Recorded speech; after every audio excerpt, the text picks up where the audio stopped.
Hi guys, ఈరోజైతే Malaysia trip కోసం మీకు డీటెయిల్స్ చెప్పబోతున్నాను. యాక్చువల్లీ నేను వచ్చేసి థాయిలాండ్ కోసం ట్రిప్కి వెళ్తున్నాను. కాకపోతే ఏంటంటే మనకి 9 అవర్స్ లే ఓవర్ ఫ్లైట్ అయితే నేను బుక్ చేసుకున్నా. ఎందుకంటే ఈ 9 అవర్స్ లే ఓవర్లో మలేషియా మొత్తం కవర్ చేయొచ్చు అని చెప్పి నేను ప్లాన్ చేశాను అనమాట. సో అలాగని చెప్పి ప్లాన్ చేసి ఇక్కడికి వచ్చాను. కానీ ఇక్కడ ఇమిగ్రేషన్ ప్రాసెస్ చాలా దారుణంగా అయితే ఉంది. మీరు చూసారు కదా, చాలా పెద్ద లైన్ ఉందన్నమాట. కానీ అంత పెద్ద లైన్ ఉన్నా సరే మన ప్రాసెస్ అయితే ఈజీగానే అవుతుంది. కాకపోతే ఆ లైన్ చూసారు మాత్రం చాలా భయం వేస్తుంది అనమాట. సో మీరు చూడొచ్చు, మేమైతే స్టార్ట్ అయ్యాం.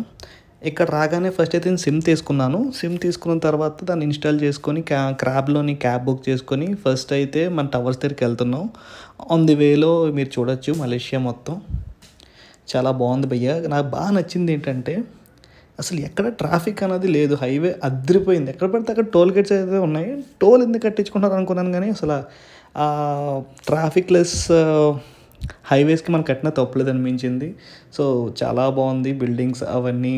ఇదైతే నా ఫస్ట్ ఇంటర్నేషనల్ ట్రిప్ అనమాట. చాలా ఎగ్జైటెడ్గా అయితే ఉన్నాను. సో చూడొచ్చు, సూపర్ బిల్డింగ్స్ అసలు అదిరిపోయి నేను ఫస్ట్ టైం చూస్తున్నాను. చాలా అంటే చాలా బాగుంది గైస్. సో ఇక్కడైతే మన డెస్టినేషన్కి అయితే దింపేశాడు. వచ్చేసాం ఫైనల్లీ అవర్ డెస్టినేషన్. ఇక్కడ దగ్గర నుంచి వచ్చి షూట్ చేయడానికి ట్రై చేశా, అక్కడ ఏం కనిపించట్లేదు. సో వేరే యాంగిల్లో షూట్ చేద్దామని చెప్పి కొంచెం పక్కకి వెళ్ళి అయితే తీస్తున్నా, కానీ ఇది కూడా సెట్ అవ్వట్లే. ఇంకొంచెం దూరం వెళ్ళి తీద్దాం అనుకుని పక్కైతే వెళ్తున్నా. నేను ద బెస్ట్ వ్యూ టాంక్ అయితే ట్రై చేస్తాను. అండ్ ఇక్కడ మన మలేషియాకి రావడానికి మనకి ఎండెక్ అనే ఫామ్ అయితే ఫిలప్ చేయాల్సి ఉంటుంది. మీకు అది ఎలా ఫిలప్ చేయాలి, ఏం చేయాలి అన్న డీటెయిల్స్ కావాలంటే కింద కామెంట్స్లో మెన్షన్ చేయండి. ఆ డీటెయిల్స్ కోసం నేను మళ్ళీ ఇంకో వీడియో అయితే మీకోసం క్లియర్గా ఎక్స్ప్లెయిన్ చేసి చెప్తాను. సో ఈ వీడియోలో చెప్పాలనుకోవట్లేదు, ఎందుకంటే బాగా ల్యాగ్ అయిపోతుందని. సో మనకు కావాల్సిన డాక్యుమెంట్స్ అయితే అవసరం లేదు. జస్ట్ మనీ, ఎంటెక్ ఫామ్ ఉంటే సరిపోతుంది. అంతకుమించి ఇంకేం అవసరం లేదు. మనీ వచ్చేసి ఇక్కడ రింగెట్స్. మన రింగెట్స్ కూడా మన ఇండియాలోనే తీసుకోవచ్చు, మన కరెన్సీ ఎక్స్చేంజ్ చేసుకోవచ్చు. కానీ ఎయిర్పోర్ట్లో వద్దని అయితే నేను చెప్తాను. అది హైదరాబాద్ ఎయిర్పోర్ట్ అయినా సరే, మలేషియా ఎయిర్పోర్ట్ అయినా సరే, ఎందుకంటే చాలా ఎక్కువ కాస్ట్ అయితే ఉంటుంది. బయట మార్కెట్లో మనం చూసుకోవచ్చు. ఎక్కడ తగ్గితే మీకు ఎక్కడ బెస్ట్ ప్రైస్ వస్తే అక్కడ మీరు చూస్ చేసుకొని మనీ అయితే తీసుకోండి. సో ఈ యాంగిల్ అయితే కొంచెం బాగానే ఉంది అనుకుంటా. ట్రై చేస్తున్నా. చిన్న సెల్ఫీ వీడియో కూడా తీసుకున్నాను మరి వచ్చినందుకు. ట్రై చేస్తున్నా మొత్తం ది బెస్ట్ వ్యూ ఇవ్వడానికి అయితే. చూడొచ్చు,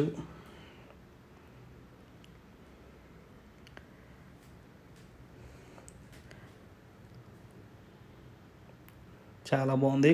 కానీ చిన్న టెన్షన్ ఏంటంటే ఇక్కడ వర్షం పడేలా కనిపిస్తుంది. వర్షం పడితే మాత్రం బుక్ అయిపోతాం భయ్య, ఎందుకంటే వచ్చింది ఫస్ట్ ఇంటర్నేషనల్ ట్రిప్కి. సో పక్కనే లోపలికైతే ఎంటర్ అయిపోయాం. పక్కన నుంచి మనం లోపలికి వెళ్ళిపోవచ్చు. లోపల చూస్తే ఇలా ఉంటుందన్నమాట. కానీ మనం ఈ టవర్స్ లోపలికి ఎంటర్ అవ్వాలి, పైకి ఎక్కాలి అంటే మాత్రం మనం ముందే బుక్ చేసుకోవాల్సి ఉంటుంది వెబ్సైట్లో. సో మాకు ఆ రోజు స్లాట్ అయితే దొరకలేదు. ఆ స్లాట్కి వెళ్ళాలంటే మనం లిఫ్ట్ తీసుకొని వెళ్ళాలి. కానీ ఈ గ్రౌండ్ ఫ్లోర్ అయితే మొత్తం అందరికీ యాక్సెసిబుల్. సో నేనైతే గ్రౌండ్ ఫ్లోర్లో తిరుగుతున్నాను. బయటకు వచ్చి చూసేసరికి వర్షం స్టార్ట్ అయిందనమాట. ఇంకేం చేయలేక అక్కడ వెయిట్ చేస్తున్నా. యాక్చువల్లీ మన కుమారస్వామి ఇది ఉంటుంది కదా, అదే బిల్లా సినిమాలో చూసే ఉంటారు. ఆ స్పాట్కి వెళ్దాం అన్న ప్లాన్ అయితే ఉంది. కానీ బయట చూస్తే ఫుల్గా వర్షం పడుతుంది. సో వెయిట్ చేద్దాం. లక్ బాగుంటే వర్షం తగ్గితే వెళ్తా, లేకపోతే డైరెక్ట్ ఎయిర్పోర్ట్కి వెళ్ళిపోతా. చూడొచ్చు, వర్షం పడుతున్నప్పుడు కూడా చాలా బాగుంది సిటీ మొత్తం.